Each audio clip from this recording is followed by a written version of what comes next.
우리에게 주신 하나님의 말씀은 베드로전서 1장 3절에서 9절까지의 말씀입니다.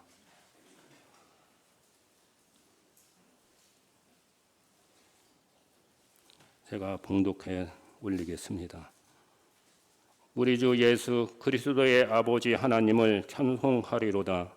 그의 많으신 긍휼대로 예수 그리스도를 죽은 자 가운데서 부활하게 하심으로 말미암아 우리를 거듭나게 하사 산 소망이 있게 하시며 썩지 않고 더럽지 않고 새하지 아니하는 유업을 있게 하시나니 곧 너희를 위하여 하늘에 간직하신 것이라. 너희는 말세에 나타내기로 예비하신 구원을 얻기 위하여 믿음으로 말미암아 하나님의 능력으로 보호하심을 받았느니라. 그러므로 너희가 이제 여러 가지 시험으로 말미암아 잠깐 근심하게 되지 않을 수 없으나 오히려 크게 기뻐하는도다.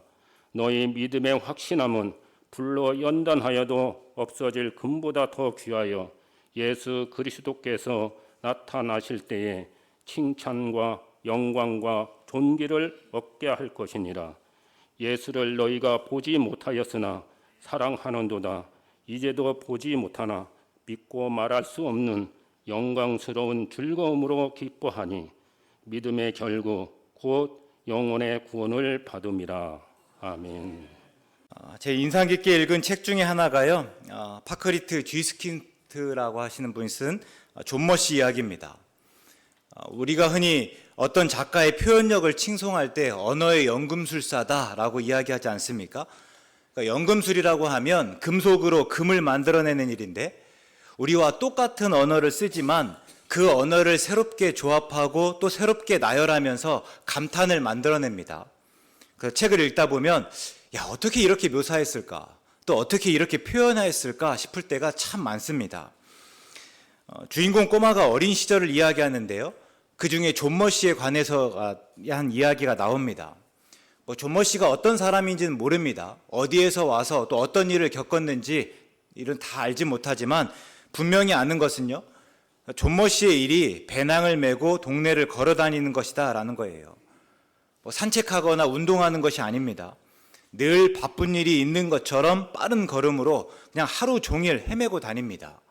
비가 오나 눈이 오나 또 우박이 오나 한결같습니다.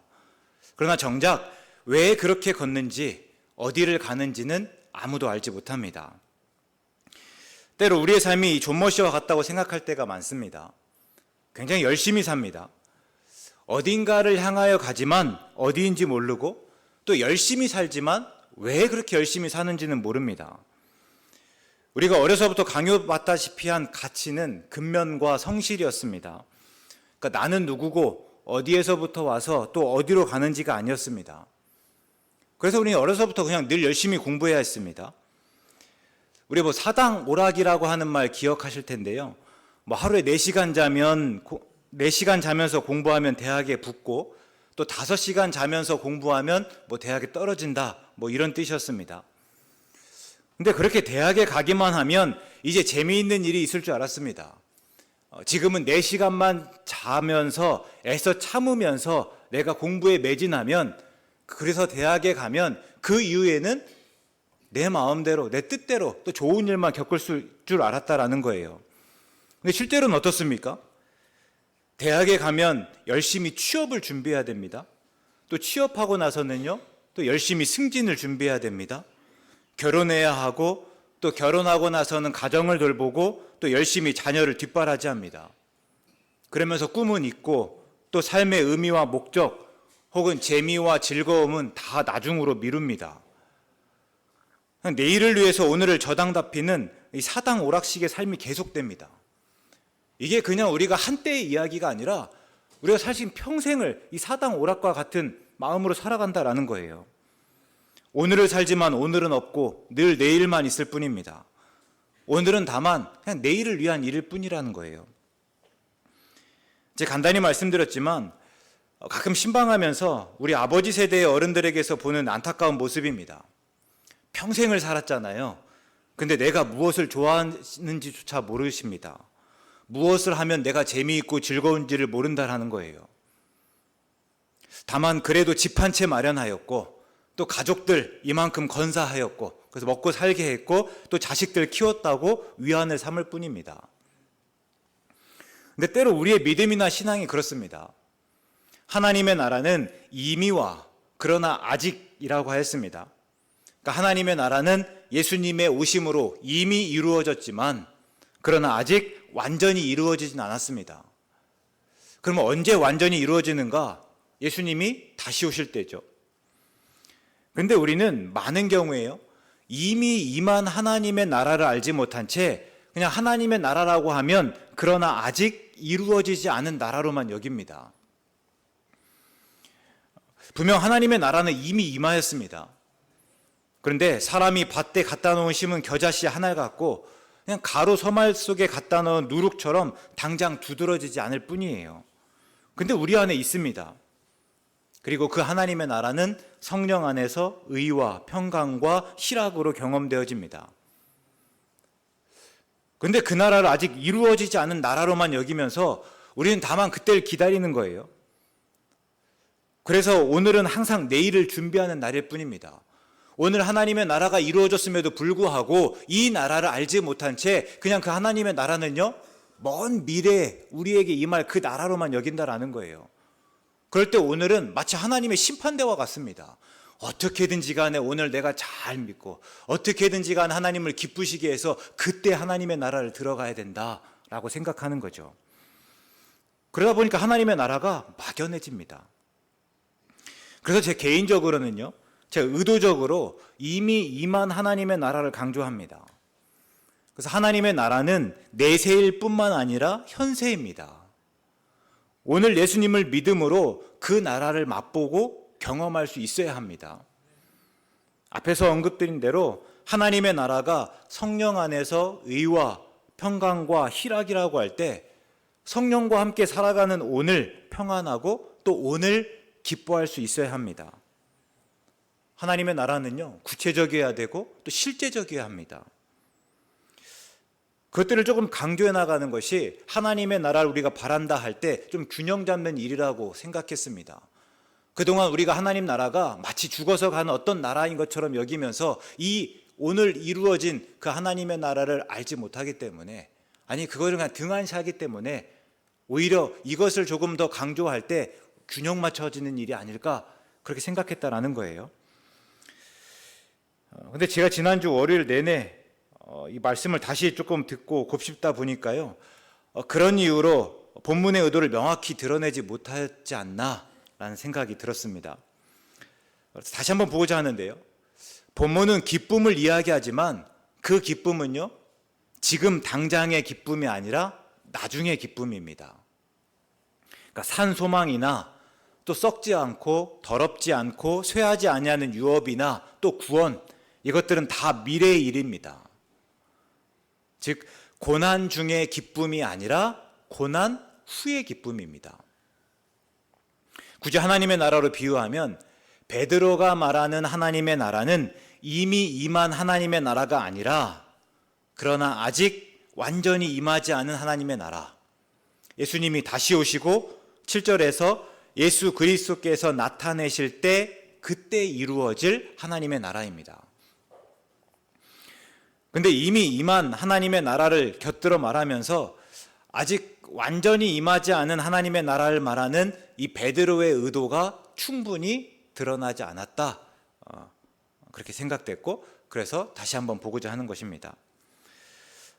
다시 한번 강조해서 말씀드리지만요, 본문의 수신자는 고난을 받고 있습니다. 베드로는 그들에게 비록 고난을 겪지만 그 속에서 기뻐하라 이렇게 말하지 않습니다. 다만 분명 고난은 고난이에요. 그러나 그 고난은 길지 않고 그 이후에는 기쁨이 있다, 이렇게 말합니다. 우리 요한복음 16장에서요, 예수님께서 앞으로 있을 일들을 제자들에게 이야기해 줍니다. 그러니까 예수님이 이제 죽으심을 앞두고 제자들에게 하시는 말씀이에요. 조금 있으면 너희가 나를 보지 못하겠고 또 조금 있으면 나를 보리라. 그러니까 조금 있으면 예수님이 죽으시고 그때 제자들이 곡하고 애통할 것입니다. 근심하겠죠. 그러나 또 조금 있으면 그 근심이 도리어 기쁨이 된다 이야기합니다. 조금 있으면 또 근심이 기쁨이 되기 때문에 지금 기뻐해라 하는 것이 아닙니다. 근심이 있지만 그 근심 이후에는 기쁨이 있다 하는 말씀이에요. 그리고 예수님께서 이 말씀을 여자가 해산할 때를 비유로 말씀하십니다. 우리 여자가 해산할 때가 되면 근심하지 않습니까? 걱정하잖아요. 불안하기도 하고 또 두렵기도 합니다. 그러나 아기를 낳은 후에는 기쁨으로 말미암아 그 고통을 다시는 기억하지 않는 것과 같습니다. 이게 22절의 말씀인데, 지금은 너희가 근심하나 내가 다시 너희를 보리니 너희 마음이 기쁠 것이요 너희 기쁨을 빼앗을 자가 없으리라. 우리가 이런 말씀을 오해하지 마실게요. 그래서 고난을 기뻐하라는 것이 아닙니다. 다만 그 고난 이후에는 기뻐할 수 있다, 기뻐한다 하는 말씀이에요. 이게 본문 6절의 말씀입니다. 그러므로 너희가 이제 여러 가지 시험으로 말미암아 잠깐 근심하게 되지 않을 수 없으나 오히려 크게 기뻐하는도다. 시험이 있습니다. 그리고 그 시험이 근심하게 만듭니다. 그러나 그 근심의 때는 잠깐입니다. 그 잠깐이 지나면 4절에서요, 썩지 않고 더럽지 않고 쇠하지 않는 유업을 있습니다. 그것은 우리를 위해서 하늘에 간직한 것입니다. 여기 땅에 있는 것이 아니에요. 지금 여기 땅에서 다 누리고 가지고 누리는 것이 아닙니다. 우리를 위해서 하나님께서 하늘에 간직하신 것입니다. 또 그 잠깐이 지나면 우리는 5절에서요, 말세에 나타내기로 예비한 구원을 얻습니다. 그러니까 지금 그것들을 즉각적으로 다 얻어가는 것이 아니라 말세에, 마지막 때에 하나님께서 예비하신 구원을 그때 얻는다라는 거예요. 그것을 베드로전서 5장 10절에서는 영원한 영광이다 라고 하였습니다. 그 영광에 비하면 지금의 시험은 하찮고, 그래서 그때를 위하며 잠깐을 견디라 하는 것이 오늘 베드로의 이야기입니다. 그때까지 5절에서 하나님이 그분의 능력으로 보호하십니다. 그때 그 영원한 영광을 얻을 때까지 하나님께서 우리를 지키시고 보호하신다라는 거예요. 그런데 동시에 그들에게 요구되는 것도 있는데요, 바로 믿음입니다. 하나님께서 우리를 지키실 것이기 때문에 우리는 손 놓고 그냥 가만히 있는 것이 아니라 그때 우리도 준비해야 되는 것들이 있는데, 그게 무엇인가? 바로 믿음이다라는 거예요. 이 믿음이 헬라어로는 피스티스라고 하는데요, 이 말이 단순히 그냥 지적인 동의를 의미하지 않습니다. 그러니까 복음을 처음 받아들였을 때, 아니면 우리가 회심하였을 때 그 격양되어 있는 찰나의 상태를 의미하는 것이 아니에요. 지속적인 신뢰이고 충성입니다. 내가 어떠한 처지와 형편에서도 끝끝내 붙들고 있는 그 상태를 이 믿음이라고 해요. 그래서 어떤 때이든지 예수 그리스도에게 신실하게 충성하며 고난을 이겨야 한다 하는 말씀이고, 그때 우리의 믿음은 진짜라는 것이 입증되고 나중에 하나님의 칭찬과 영광과 존귀를 얻는다 하는 것이 오늘의 말씀입니다. 그럴 때 이제 오늘 우리의 믿음은 어떻습니까? 베드로의 표현처럼 우리는 우리의 정체성을 나그네로 여기면서 예수 그리스도께서 나타내실 때를 기대하고 또 소망하고 있습니까? 오늘날은요, 기다리며 또 기다리고 소망하는 게 참 낯선 때입니다. 모든 것이 빠르지 않습니까? 찾고 구하는 것이 당장 주어집니다. 또 마치 그래야 되는 것으로 여기죠. 그것을 경쟁력이라고 합니다. 요즘에 유튜브를 보더라도 쇼츠를 많이 본다 한번 말씀드린 적이 있죠. 그러니까 재미있대 1분 미만의 짧은 시간 안에 재미있어야 되고요, 그 재미가 계속해서 반복돼야 됩니다. 그러니까 내가 재미있는 영상 10분짜리 하나, 30분짜리 하나를 보는 것이 아니라 내가 1분마다 그 재미가요 10분 동안 계속 반복돼야 된다는 거예요. 한때 요즘 세대를 욜로족이라 했습니다. You only live once 이렇게 준말인데요, 본래는요, 인생은 한 번뿐이니 그 삶을 의미 있게 살아라 하는 그런 의미입니다. 근데 실제로 이 말이 쓰일 때는 어떻게 쓰이는가? 그냥 미래보다 지금 당장의 경험과 즐거움을 우선시하는 경향을 가리킵니다. 그러니까 나중에 기쁨을 위하는 일이요 굉장히 낯설습니다. 중요한 거는요, 지금 당장이에요.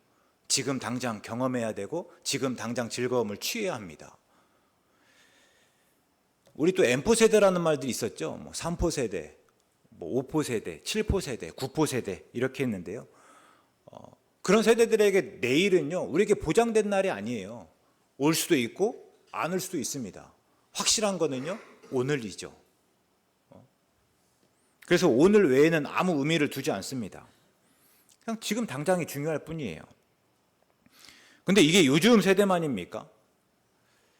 우리도 기다리지 못하는 것은 매 한 가지 아니겠습니까?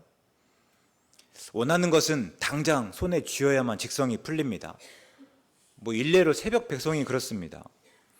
물론 그 중에는 정말 급한 게 있죠. 꼭 새벽에 받아서 당장 써야 되는 것도 있는데, 반면에요, 어떤 것들은 전혀 급하지 않습니다. 그래서 물건을 받은 이후에도 그냥 몇 날 며칠 뜯지 않은 채 그냥 그 자리에 두잖아요. 문 옆에 두고 그걸 뜯지 않고 몇 날 며칠 있어도 괜찮은 것들을 또 그렇게 받는다라는 겁니다. 그러니까 전혀 급하지 않는데도 당장 받아야 됩니다. 우리 마시멜로 시험 이야기 기억하시죠? 그 아이에게 마시멜로 1개를 주면서 네가 지금 이거 먹지 않고 참으면 내가 15분 후에 하나를 더 주겠다. 뭐 이렇게 했던 실험입니다. 근데 그 실험에 참가했던 아이들을 나중에 추적해서 또 조사하다 보니까 그때 15분 동안 먹지 않고 참았던 아이들의 학업 성취도가 훨씬 더 높다. 뭐라는 거예요. 그래서 지금의 만족을 미루는 선택이 나중에 더 큰 보상으로 돌아온다 하는 메시지를 뭐 이렇게 담아냈던 뭐 내용들이죠. 물론 뭐 의도와 처음엔 달랐던 것부터 해서 그 방법적인 부분에서 여러 가지 뭐 문제점이 제기되기도 합니다. 근데 다 차치하고 만일 우리가 그 실험에 참가한다면 우리는 얼마나 지금의 만족을 미루면서 나중에 더 큰 보상을 바랄까요? 만약 15분이 아니라 15시간이라면요. 또 15시간이 아니라 15일이라고 한다면, 그리고 15일이 아니라 15년이라고 한다면 우리는 나중에 보상을 위해서 오늘을 참아낼 수 있을까요? 그 모든 것을 감내할 수 있을까요? 그러면서 15년 후를 기대하고 소망할 수 있을까요? 여러분, 십자가에 달려 죽으심으로 예수님이 우리 죄의 문제를 다 해결해 주셨습니다. 다시 살아나셨고 예수님을 믿음으로 우리는 구원을 받았습니다. 정확히는 구원이 시작되었습니다. 그러나 또 우리는 두렵고 떨림으로 구원을 이루어 갑니다. 그리고 하나님은 마지막 날에 구원을 완성하실 거고 그때 우리는 완전한 구원을 누릴 것입니다. 그때까지 우리의 믿음을 지키시기 바랍니다. 어떤 처지와 형편 속에서도 신실하게 믿음을 지키시기 바랍니다. 쉽지 않습니다. 고난이 있을 거예요. 물론 오늘 베드로전서에서 이야기하는 그러니까 수신자들이 겪고 있는 고난 혹은 초대교회 성도들이 겪었던 박해와 핍박은 아닙니다. 그러나 이제 더 이상 우리가 일용할 양식을 구하지 않아도 되는 풍요가 있습니다. 오감을 자극하는 다양한 먹을거리, 볼거리, 재미가 여러 가지 시험이 되어서 그 믿음을 지키지 못하게 합니다. 뭐 그것뿐입니까?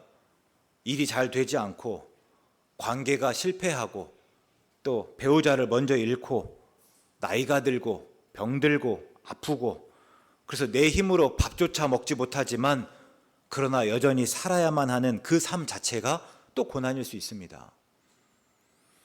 그러나 그런 고난은 잠깐이고 하나님께서 우리에게 들려주신 말씀은요, 이후에 우리는 믿음의 결국 곧 영혼의 구원을 얻는다 합니다. 지금 좋아하시는 분요, 이후에는 훨씬 더 좋다라는 거예요. 그것과는 비교할 수 없을 만큼 좋은 때가 있다라는 겁니다.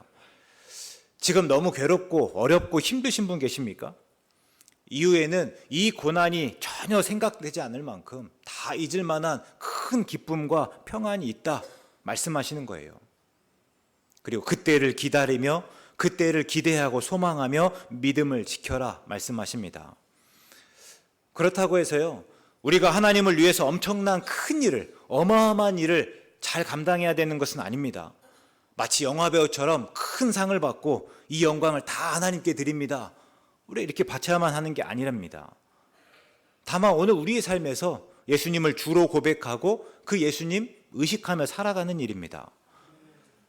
8절에서 본문의 수신자들처럼 예수님을 보지 못하였지만 그럼에도 불구하고 그 예수님을 사랑하고 그 예수님을 믿고 그 예수님을 말하는 일입니다. 또 고린도후서 5장에서 바울이 고린도 교회 성도들에게 말한 것처럼 그냥 보이는 것을 전부로 여기며 살지 않고 오히려 믿음으로 말미암아 보이지 않는 것을 기대하며 또 소망하며 살아가는 것입니다. 이미 얻었다 함도 아니고 온전히 이루었다 함도 아닙니다. 다만 예수님이 나를 구원하셨고 그래서 나는 그 구원을 위해 달려가는 것입니다. 우리가 그와 같기를 바랍니다. 예수님의 부활로 말미암아 거듭난 자로 오늘 이미 임한 하나님의 나라를 살아가며 그러나 아직 온전히 이루어지지 않은 하나님의 나라를 기대하고 소망하며 우리의 믿음 굳건히 지켜갈 수 있기를 주의 이름으로 축원합니다.